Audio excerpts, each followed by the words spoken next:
play parlay for a huge NFL wildcard weekend. It's all about the QBs. Stephen A., we start with you. Over or under 224.5 passing yards against the Steelers Saturday? I'm going to go under with this. Number one, because I think that Flowers is not going to be healthy. And number two, because I think Monken's going to be smart enough to give it to Derrick Henry to run down the Steelers' throats, and he's not going to need to throw for over 224.5 yards. I'm going to go with the under here with Lamar Jackson. Okay, now we move to another MVP candidate, Josh Allen, as his team takes on the Broncos Sunday. L, over or under 24.5 passing yards for Allen? Okay, if you take away the Chiefs' forfeit last week, the Broncos have given up at least 250 passing yards in 4 of their last 5 games.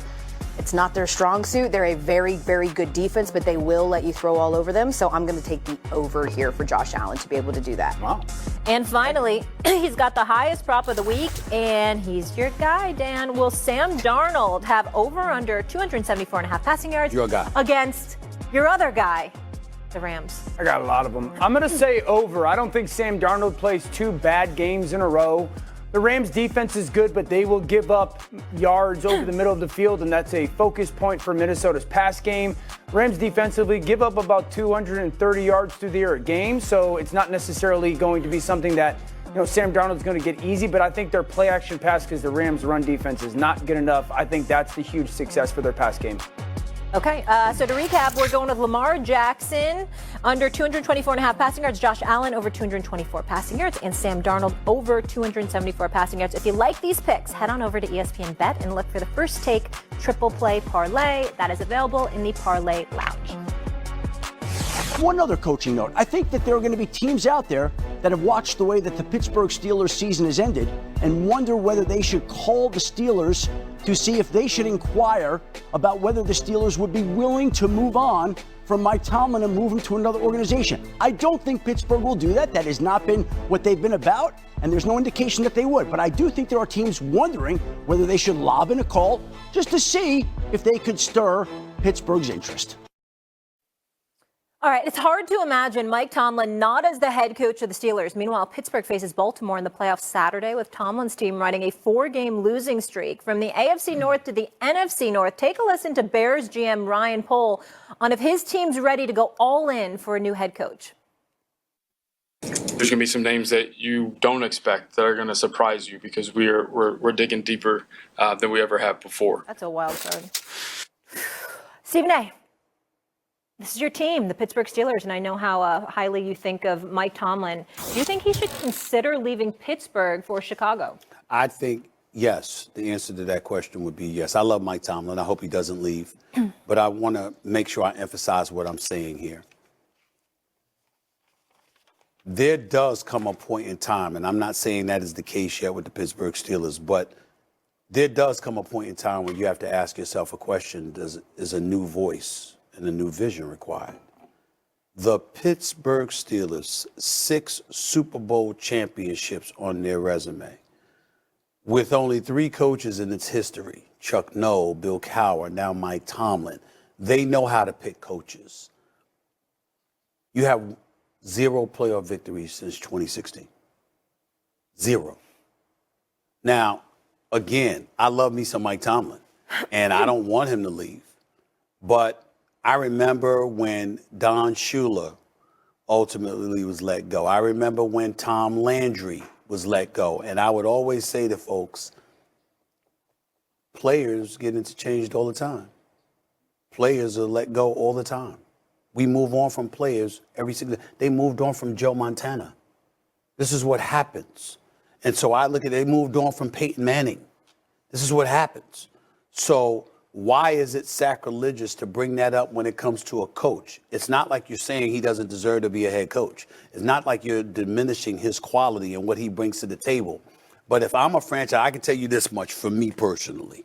Somebody, I'm sorry to brag, but who's accustomed to being number one. That's what we do at First Take. We're accustomed to being number one. I got news for you.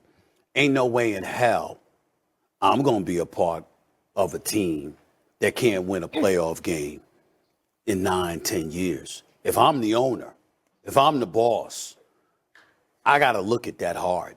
And I got to say, yeah, it might be on me too, but we ain't had playoff victory since 2000. I'm just not sure that falls on Mike Tomlin more so than the personnel, Dan. Okay, so if you're asking me, should Mike Tomlin entertain leaving the Steelers Yes. for the Bears? Sure. Sure, if you're Mike Tomlin. Right. Because you haven't got me a quarterback. Now, do I think that the Steelers should entertain trading Mike Tomlin? I've seen that obviously had in the conversations. I think it's the dumbest thing I've heard in the NFL this season, that the Steelers should entertain moving on from Mike Tomlin. If we had to look at the last, let's call it the 6 or 8 years of Mike Tomlin's run with the Steelers, really ever since Ben got old and they have had to figure out the quarterback position, have they exceeded expectations in Pittsburgh, realistic ones? I know the ultimate goal is Super Bowl. Have they exceeded expectations? I believe so. Why? Because they didn't had a quarterback. No, but why have they exceeded them? Because of Mike Tomlin. Mike We'd always Tomlin. say you don't count out a Mike Tomlin team. He always has winning seasons. Have they fallen short of the ultimate goal? Yes. Yeah. Why? Because they don't have a Because quarterback. they don't have a quarterback. Bang. So if you're Pittsburgh, the reality is you don't have a Mike Tomlin problem. He's in 12 out of his 18 seasons, he's exceeded the expected like preseason win totals, okay? But you haven't had a quarterback. And where the Steelers failed is all great organizations, whether we want to like it or not, and whether we think the Atlanta Falcons were stupid or not this year for Michael Penix. Favre to Rodgers. They went from Alex Smith to Patrick Mahomes, Joe Flacco to Lamar Jackson, and then Rodgers to Jordan Love. The reality is the Steelers have failed Mike Tomlin, not getting him a quarterback way more than Mike Tomlin has failed the Steelers. Mel, before you jump in really quickly, you said Mike Tomlin should consider it. Do you think it's a better situation for Tomlin to be coaching Caleb Williams than it is with the Russell Wilson situation? Heavenly Father, absolutely. Mike Tomlin, when Mike Tomlin has a good quarterback. I don't know how highly you think of Caleb Williams. We haven't talked about the Bears much this year. I think Caleb is remarkably talented. He's not perfect. He's remarkably talented. He absolutely needs to develop in some of the areas that he did not this year. But Mike Tomlin with the quarterback basically means you're going to go to the AFC Championship, which would be the NFC Championship game. To me, it's not even about Caleb Williams. It's about, do you trust ownership? I mean, I'm not exactly sure that that's the place for you. I want to ask Stephen A. a question.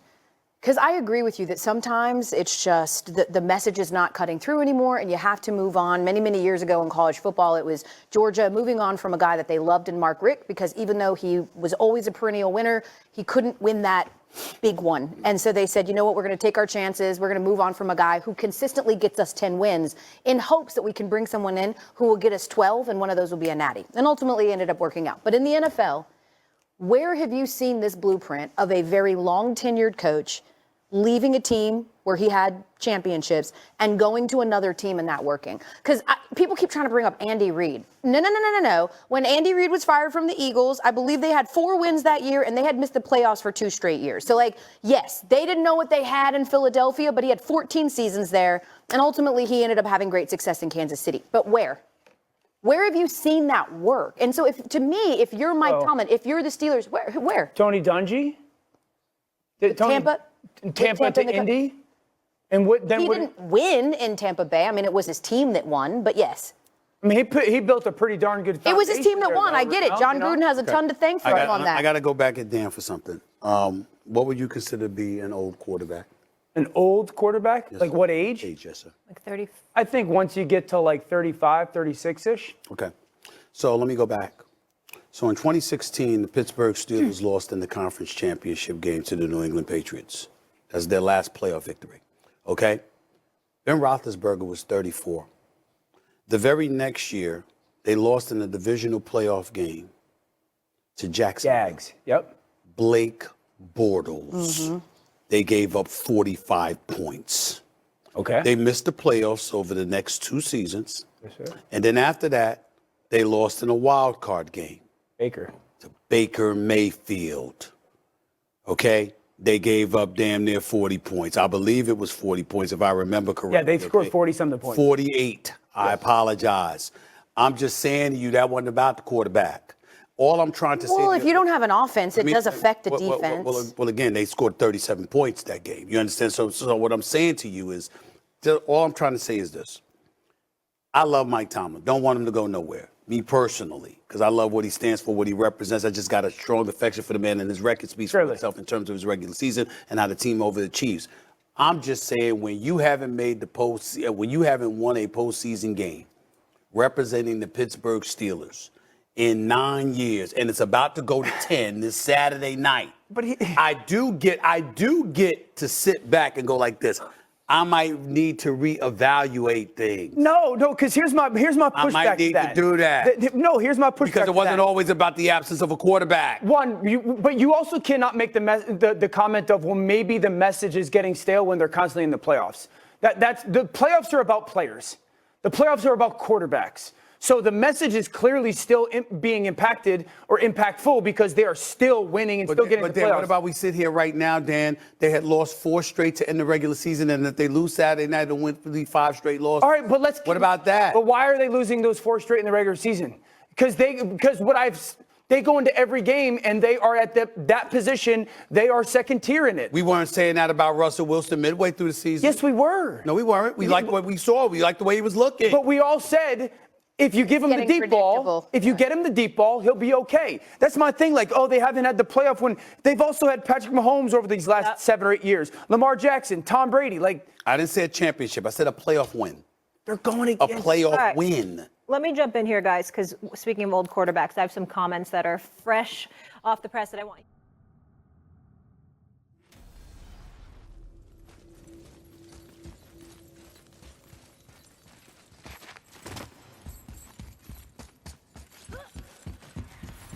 Prepare yourself.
Prepare yourself.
Fine mess.